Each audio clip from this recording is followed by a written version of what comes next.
Between 1914 and 1918, a revolutionary new theatre of war was created, the air. It brought sights never seen or imagined before. There were massive dogfights. I can see the scene now. It was just like a cloud of flies in the sky. All moving quickly, of course, very quickly, and diving. There were terrible crashes and a casualty rate which, at times, meant pilots were almost certain to be killed. I kissed my mother. I cleared everything right up, and I said, "Goodbye, Mum. I don't think I shall ever see you again." And that is the attitude you had to take.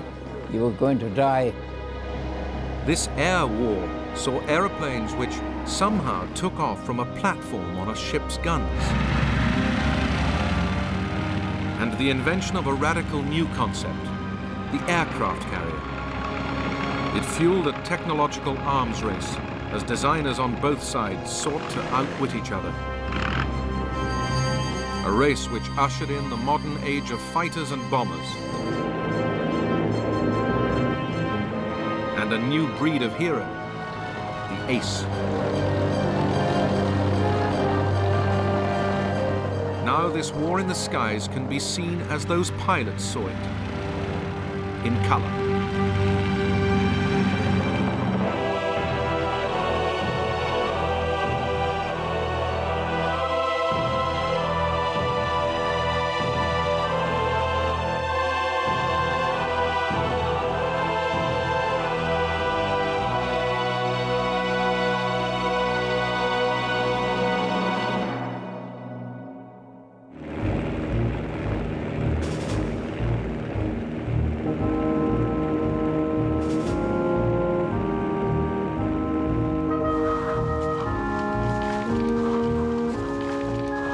In the summer of 1914, as Europe's armies marched to war, a new and dashing form of warfare was attracting young men from all over the continent. In Britain, they queued up to join what was called the Royal Flying Corps. The minimum age for a budding pilot was 17. The main theatre for these teenage pioneers would be the Western Front in France, once they'd got past the recruiting office. Up to that moment, it had somehow never occurred to us that anyone else had thought of joining the Royal Flying Corps. It was our own brilliant and original idea. No one else could have had it. So great was our dismay to find a long queue of young men waiting ahead of us. Our hope buoyant till that moment dropped, deflated. Are all these chaps trying to get in too? Looks like it.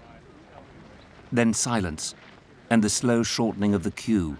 Each of us staring anxiously at the faces of those leaving, trying to read in their eyes, has he got in?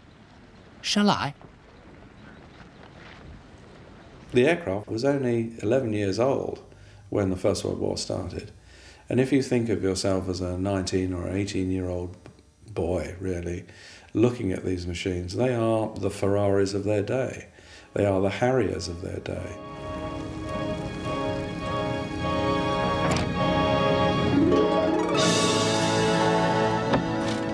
Flying, with all its early craziness, had only just begun.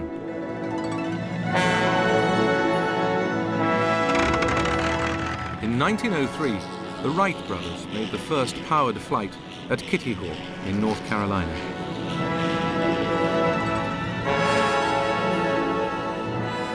Military commanders began to realize that flight might be useful for war. Then, in 1909, the Frenchman, Louis Blériot, crossed 20 miles of sea, the English Channel. As he looked beneath him, he was seeing the world quite unlike anyone before. And that became the plane's military purpose, to give the commander on the ground a bird's-eye view of the battlefield.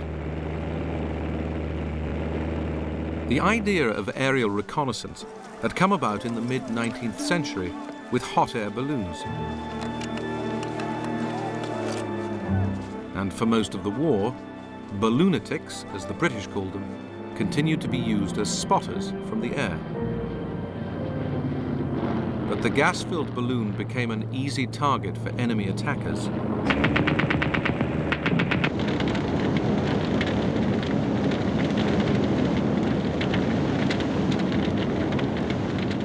To make life safer, from 1916 onwards, balloonatics were allowed to use the folding parachute, which had first appeared in America 30 years before. Allied pilots would not be allowed parachutes throughout World War I, as their commanders believed they might be encouraged to abandon their aircraft unnecessarily. Parachutes were the key to a new form of balloon defense.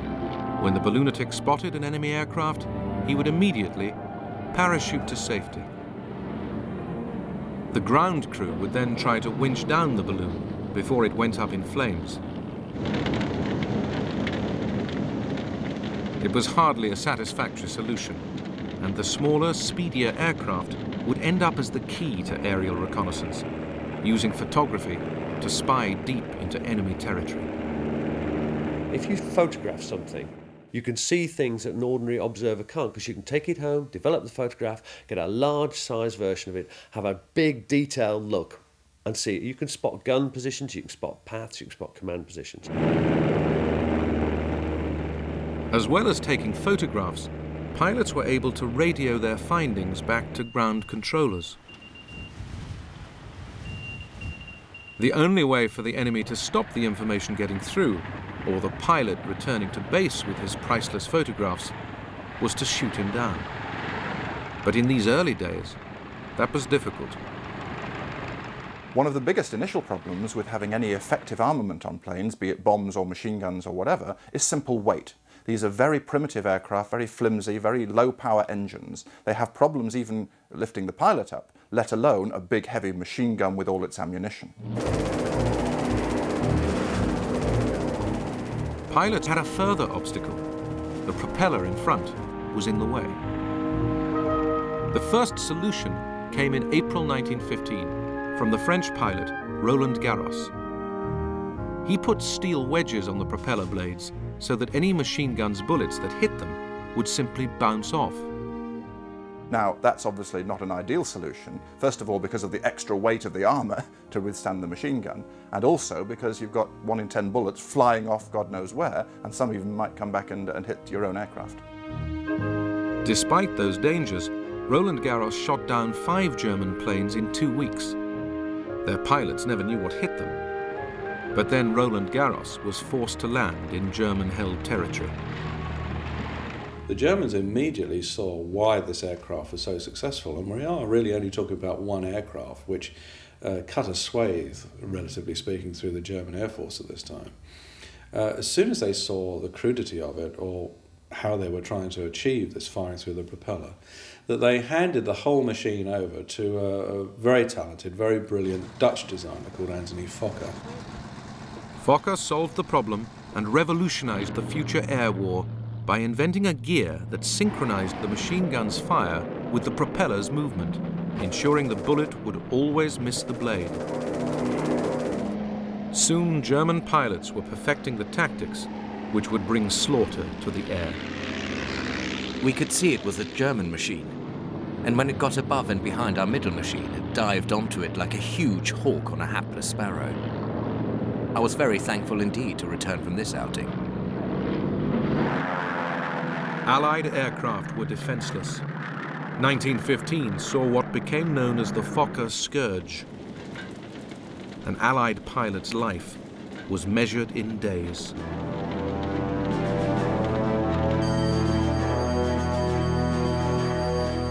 The Fokker Scourge of 1915 was annihilating British and French pilots. But the army desperately needed its eyes in the air. Every day, replacements straight from flying school arrived in France. At the time I went to France to fly a fighter aeroplane. I had not even flown the type which I was to fly over the lines the next morning, let alone not having received any fighting instructions. Many went out with as little as 5 hours training. The 2 lads I crossed the channel with and talked to on the boat both shot down before I'd been over the lines. People were being killed every day. My best friend was there one evening, and he wasn't there the next day at lunch. This was going on all the time. You had nobody at your side. Nobody who was cheering with you, nobody to look after you if you were hit. You were alone. You fought alone and died alone. There are certain instances whereby pilots would arrive in the morning as replacements and be dead by the afternoon and hadn't even unpacked their kit. The head of the Royal Flying Corps, Hugh Trenchard, ordered that fresh pilots should be sent every day to take the places of the dead at the mess dinner table. If, as an ordinary pilot, you see no vacant places around you, the tendency is to brood less on the fate of the friends who have gone forever. Instead, your mind is taken up with buying drinks for the newcomers and making them feel at home. 1915 was a continuing disaster for Allied pilots. The Fokker scourge lasted 9 months. During it, the average life expectancy of a British pilot was just 11 days. You expected to be killed any moment. Oh yes, you never thought about life in any way at all, just doing the job, you know. There was quite a lot of demoralisation, and there was a lot of recriminations about the inadequacy of their own aircraft. Hugh Trenchard knew that losses were inevitable, and that in effect the war in the air was no different from the war in the trenches in terms of the attritional nature of the contest and the massive casualties that would be sustained before any kind of victory.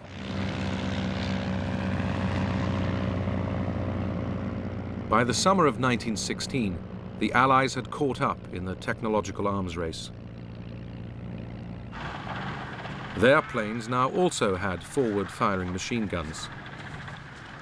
New models came on stream which were faster, lighter and more agile. And the Royal Flying Corps had doubled in strength from 12 to 27 squadrons. The Fokker scourge was ended. For the Allies it was an immense relief, as by now the Flying Corps was more necessary than ever.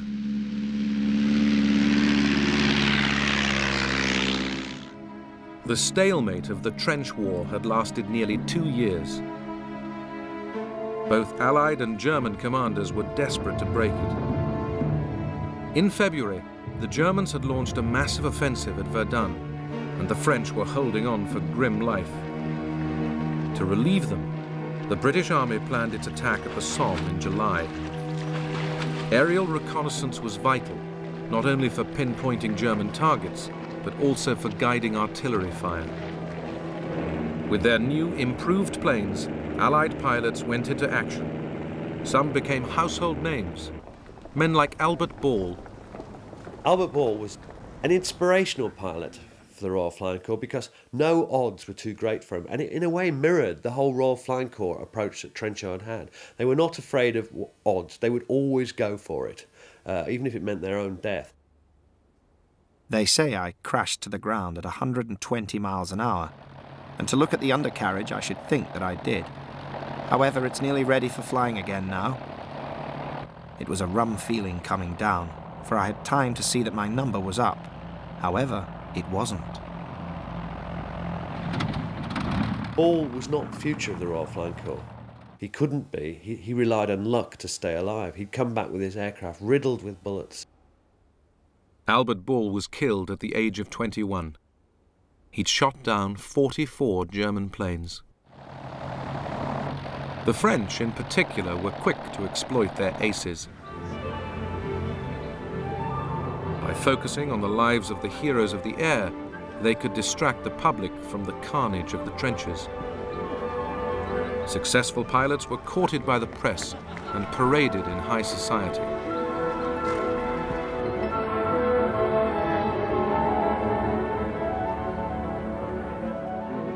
The Germans, too, were quick to celebrate their aces. In the German service, it was actually used as a positive tool to boost morale, but also not only boost morale amongst the pilots, but also to create heroes for the population back home. So we get scores being published, we get people, pilots competing with each other, and medals are actually given for shooting down a certain amount of aircraft. The best-known German ace was Manfred von Richthofen, the Red Baron. Von Richthofen would shoot down 80 enemy planes, more than any other pilot in the war. I am a hunter. When I have shot down an Englishman, my hunting passion is satisfied for just a quarter of an hour. Von Richthofen became the icon of a romantic view of the air war. Individual knights in shining armor of airborne steel, locked in hand-to-hand combat. To be alone, to have your life in your own hands, to use your own skill single-handed against the enemy. It was like the jousts of the Middle Ages, the only sphere in modern warfare where a man saw his adversary and faced him in mortal combat, the only sphere where there was still chivalry and honor. If you won, it was your own bravery and skill. If you lost, it was because you had met a better man.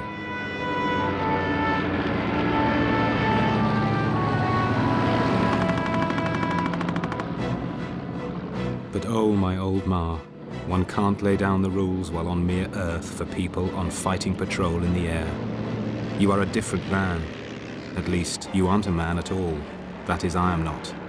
You are a devil incarnate filled with the dazzling thrill of playing the best game God ever created, mad after Huns and just forgetting everything else, but showing the old Hun that there's only one man fit to be in the air, and not two. In a battle area where the shells are bursting around you and all black smoke and all the rest of it, you become a different individual. You do not become human. Can I put it that way? You do not, in a sense, become human. You're a war machine, and so that's what you do. By April 1917, the Germans were again forging ahead in the tit-for-tat arms race.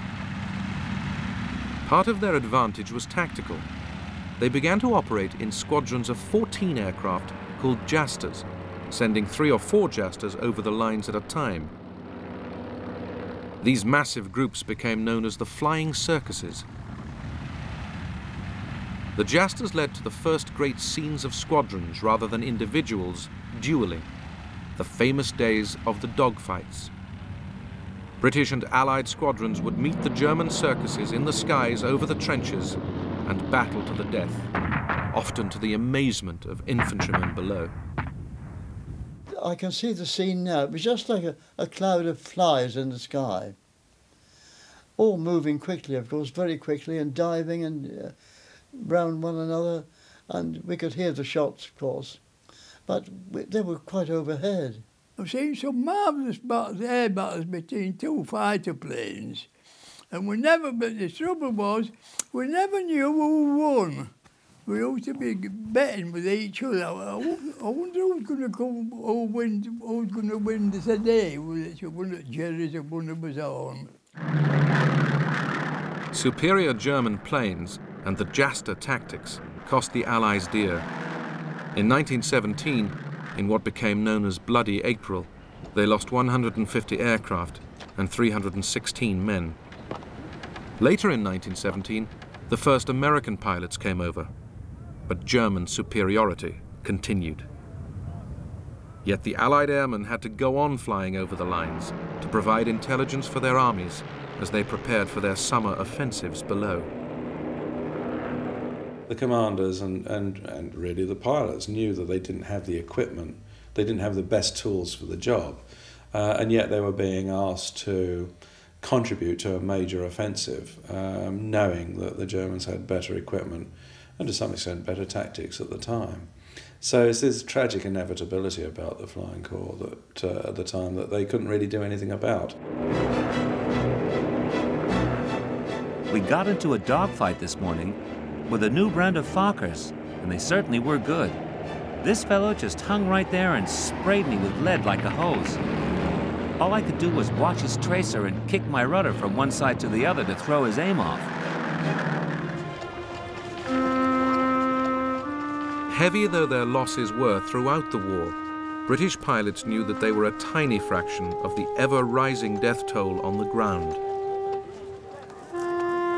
And the life of the airman, although often short, was at least one of relative luxury compared with the lot of the PBI, the poor bloody infantry, in the trenches. When we were flying at about 17,000 feet, it gave you a wonderful feeling of exhilaration. You were sort of, I'm king of the castle. You were up there and you were right out of the war.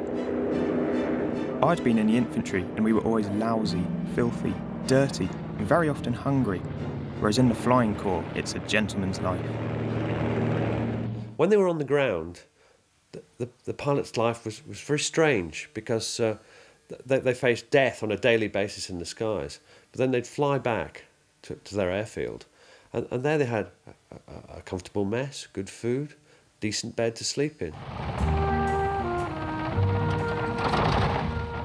It's quite lovely tootling back from patrol in the evening, knowing your day's work is done with the west aflame and the east dimly mysterious. So here I am, all alone in the gorgeous May sun, and a little finicky breeze making things so nice.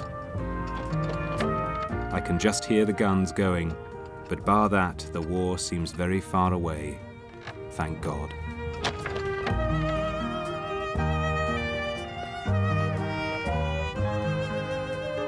We are under canvas and have our mess in the open in a small wood. It is very nice when the weather is hot, as it has been lately. Although we are within range of the shell fire from big guns, at present you would not know there is a war. I'm sitting in a wood out of the sun, and the only things to be heard are the machine guns shooting away in the distance and the mess gramophone.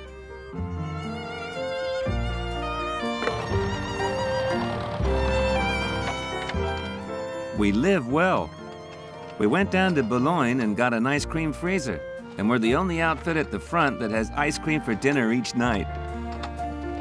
In the midst of life, we are in death. And in the midst of death, we managed to have a hell of a lot of fun. Bronx cocktails, chicken livers on brochette, champagne, strawberry ice cream, and Napoleon brandy.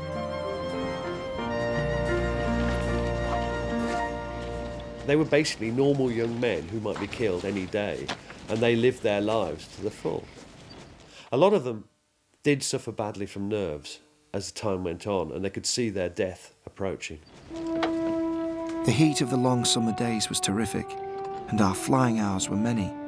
All these facts assisted to play upon the temperaments of those who were flying. I can remember my bedroom companion felt as I did, and how each of us lay awake in the darkness thinking of dawn patrol the next morning. At last we could bear it no longer, and admitted a mutual feeling of terror and foreboding. We lit the candles, and after that felt a bit better, and somehow got through that night as we had to get through the next day. One pilot was tormented by a nightmare, a face. The face would appear vague and distant, and would slowly come nearer until it seemed as if the face and he were literally nose to nose, staring at each other. That's all, just staring. Then he would wake up, his sleep spoiled. Who was it? Was it a man he had killed? Or was it a man waiting for him in the sun?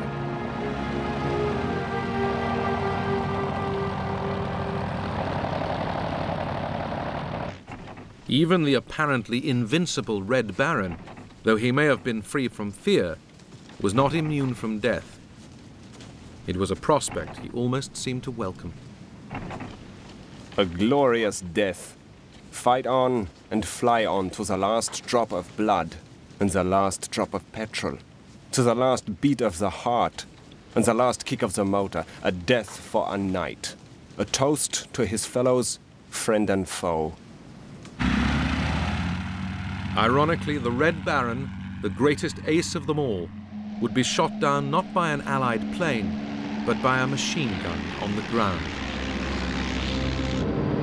While he'd ruled the skies over the land, an even more extraordinary air war had developed over the sea. Early in the war, the Germans had the advantage. Their Zeppelin airships enabled them to range right across the North Sea. The British responded with their own airship, the submarine Scout. It could fly at nearly 50 miles an hour, and like the Zeppelin, its key purpose was reconnaissance. Britain was under attack by U-boats. They had to be spotted. In early 1915, the call went out throughout the Navy for volunteers to form a new naval air service. A signal came round to all the battleships and battle cruisers in the Grand Fleet, saying that each captain was to recommend one young officer of about 18 or 19 or 20 for special service. When we got to the Admiralty, we were escorted into the room of the First Sea Lord, Lord Fisher, whose opening remarks were, "You young gentlemen are going to fly. You'll probably be dead within a year, or you may get the Victoria Cross. But you've been selected to start a new airship service, which will be the counter to the U-boat menace we have in this war. If you don't want to fly, come and tell me in 48 hours' time." Few hesitated to join up and fly high. To fly a ship on a nice day was a really delightful experience. One felt the air was entirely one's own. You could go where you liked within the ship's range, fly at what height you liked, what speed you liked.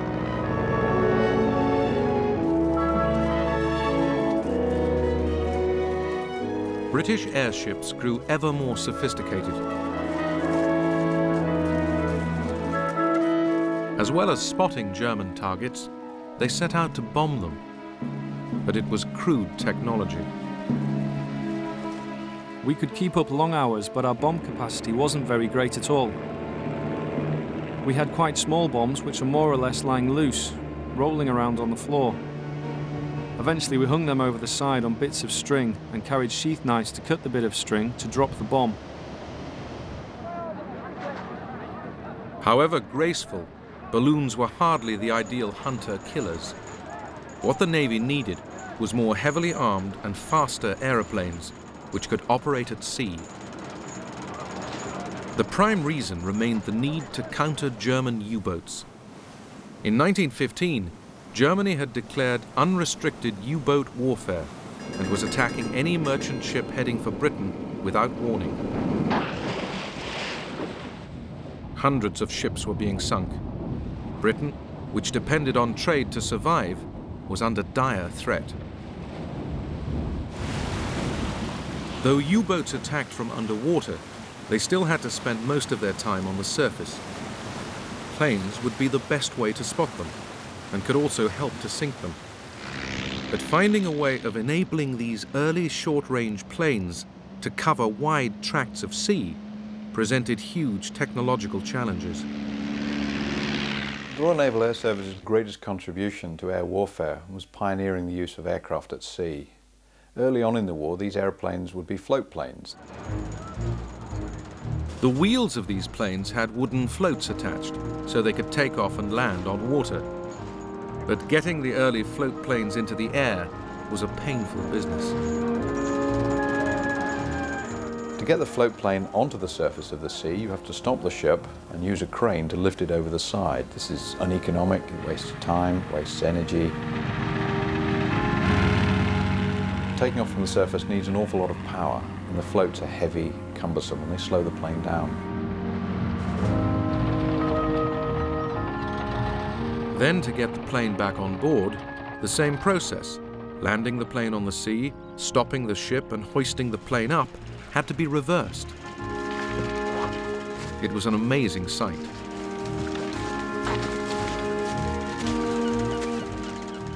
Float seaplanes struck you as being aeroplanes on a visit to the seaside, which had put on huge galoshes in order to keep dry. On seeing one pass overhead, it was usual to say, "There she goes with her big boots on."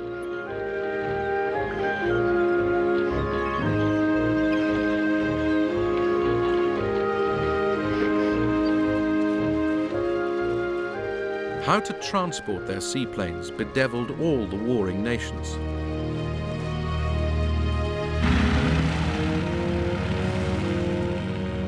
This was an early Russian version. The Russian solution was to tow their planes at sea behind. All very well when it was calm, hopeless in a storm. As for the Germans, their fleet hardly ever put out into the open sea, so their seaplanes were launched from slipways. But for pilots of every nation, the flying was chancy. What worried me the most was the thought of being seasick. I had seldom been afloat apart from 1 or 2 rowing boat trips at the seaside, and I imagined that everyone except hardened sailors was automatically ill whenever there was any swell. After running a very long way, you pulled back with all your might, and with any luck lumbered into the air to stagger around at 300 or 400 feet. Although on one occasion my logbook tells me we actually reached 1,200 feet. The first British mass-produced seaplane was the Short. It was more than simply a spotter, as it could be armed with bombs. That added weight, and pilots didn't always make it into the air. I taxied out before a full gallery, onto a sea as calm as the proverbial mill pond. You think that the machine would unstick? Not by a jugful. I squatted about on the glassy surface like a wounded duck for 20 minutes or more, until the water in the radiator was boiling and the cockpit was like a Turkish bath. These primitive seaplanes cannot operate off anything really other than an extremely calm sea. They can't take off or be recovered unless the sea is absolutely flat calm. And obviously in the North Sea, that doesn't happen very much. A further answer to the U-boat threat was to build a much longer range aircraft which could operate from calm harbours. The flying boat came into being. In 1917, a flying boat sank its first U-boat, but their pilots had no backup. Personally, I consider flying boat fighting was more desperate work than that carried out over the French front. I say this because, added to the ordinary chances of combat, you had the long journey over a deserted sea both before and after your fight. The North Sea is a nasty customer, fog, high seas, low cloud, etc. being more the rule than the exception. You always knew that if you got engine failure or some trivial mishap, you had the ever-present chance of being drowned, with only the smallest chance of rescue.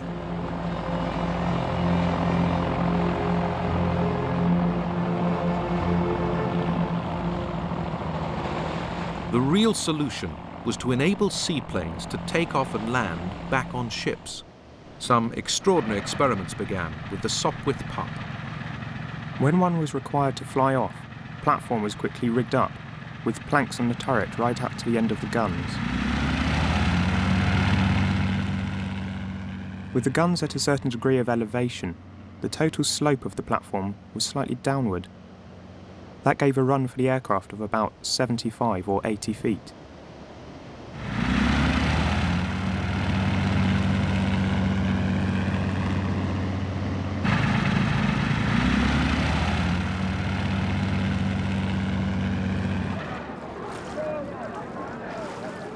It was a great risk that the pilot would not get flying speed and would stall and fall into the water.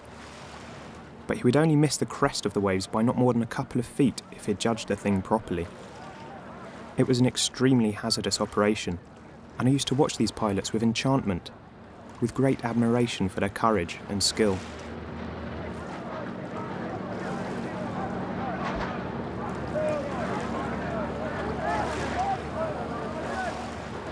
The Royal Naval Air Service was blessed with a great number of innovators, people who were amazingly curious about what could be done with a machine.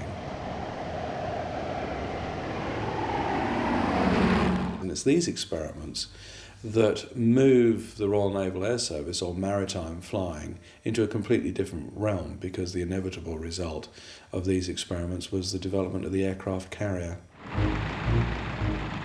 In August 1917, a Sopwith Pup successfully landed on HMS Furious, a cruiser which had been converted to become Britain's first aircraft carrier.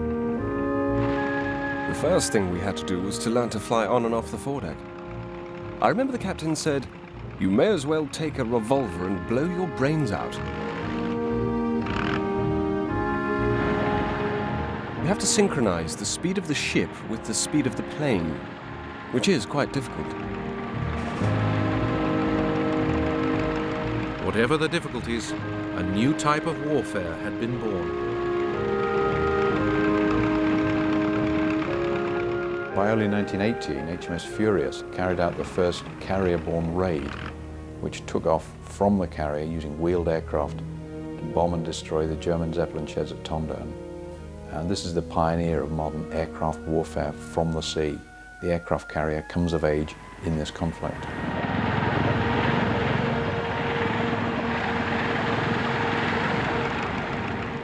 At the same time, yet another technological breakthrough was happening on land. The birth of the heavy bomber.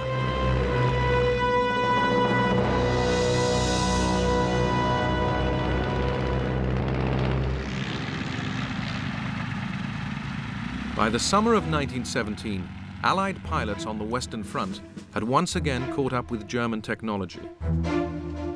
Now both sides would pay more attention than ever before to a new phenomenon the war had brought. Aircraft had been used for bombing from the outset, but now large numbers of older reconnaissance planes were being converted into bombers. Special bomb attachments were fitted, and by 1917 they were in regular use by the Allies. They came in a box, a half a dozen at a time, wrapped in cotton wool. We had no instructions, so we got the bombs, unscrewed the top, and when we wanted one of those detonators, I'd just say, "Chuck us a detonator, Charlie." I practiced bomb dropping by day and night in all kinds of weather, into and with the wind, and from all heights up to 2,500 feet. In the centre of the aerodrome, a large circle had been painted in chalk, and OK consisted of dropping the bomb so that it fell anywhere within this circle. Bombing was used to try and interfere with the movements of enemy troops. They would try and attack bridges, they would try and attack railway tracks, stations, railway junctions, anything that could impede the enemy.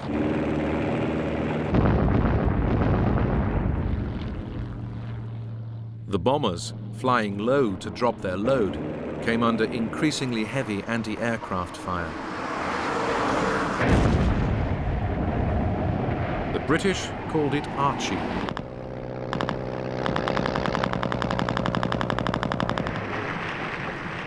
But trying to shoot down an aircraft from the ground was difficult. They come that fast. By the time you got a bullet in your barrel, they've gone. You can't, it's nearly, the only way is to do it is to know if they're coming this way and you're facing there. And by the time you get round, you might just have a chance of a bullet having a fire at it, you know. They move that quick. Gradually there were more and more anti-aircraft guns, but not that many aircraft were shot down by them. It was more a disruptive thing, and it's a very good indicator of the nerve of a pilot, because they'd laugh at Archie. Well, first they'd be scared, then they'd laugh at it, and then as their nerves started to go, they'd start to obsess on it and start to worry that this day that puff of smoke next to the aircraft might actually hit them.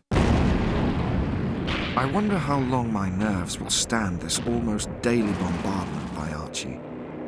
I notice several people's nerves are not as strong as they used to be. Today we had a good dressing down by Archibald, and some of the shells burst much too near.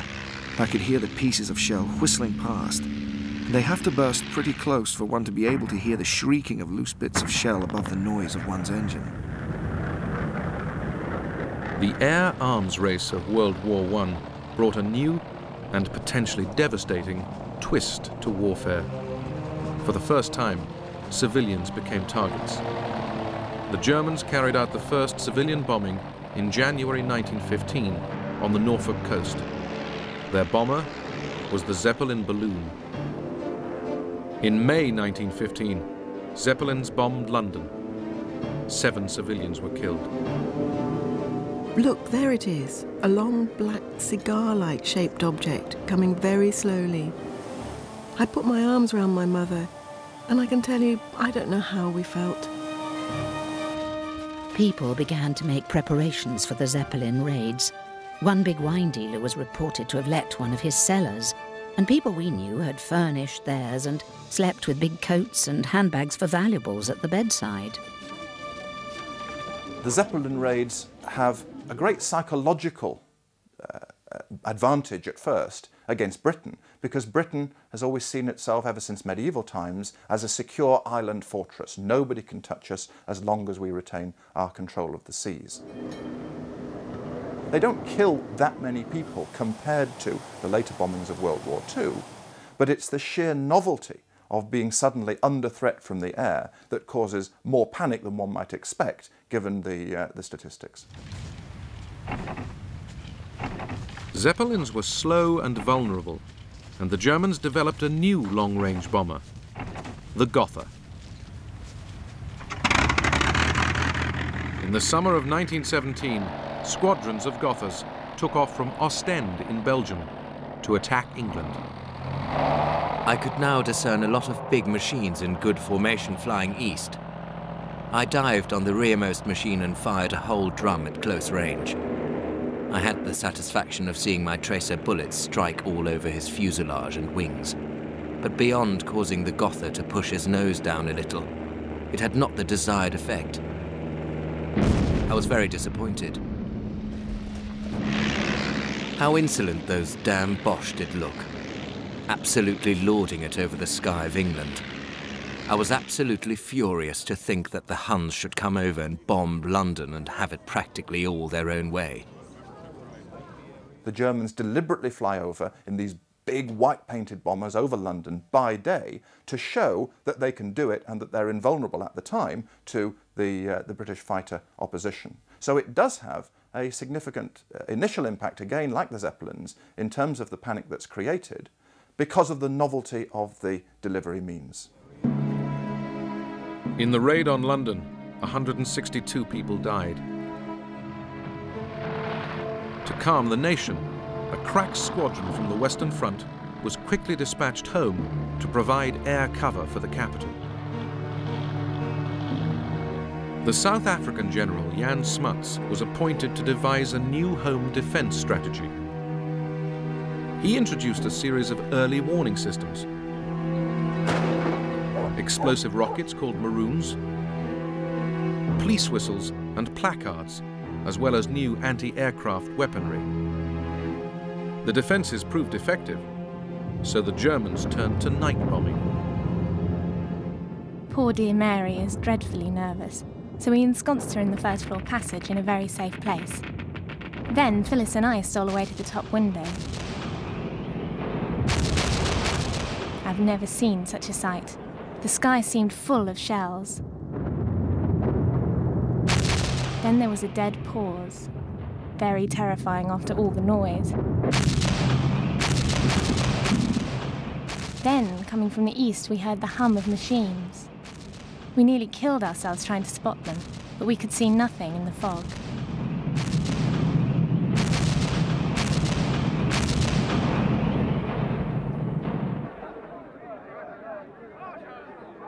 Even by night, the British anti-aircraft defences proved so effective that the bomber raids petered out. The last Gothas came in May 1918.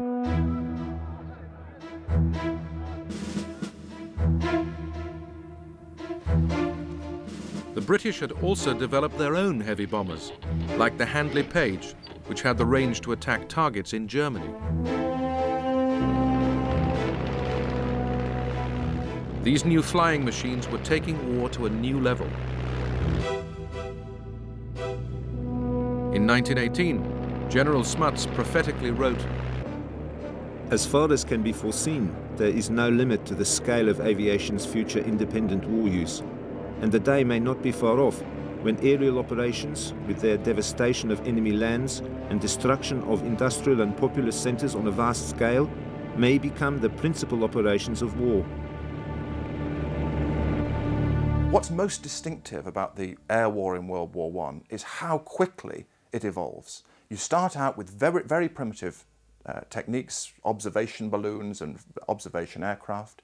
By the end of the war, you've got strategic bombing, fighter squadrons, carrier air power, and the whole panoply of air power as it would later evolve during the century.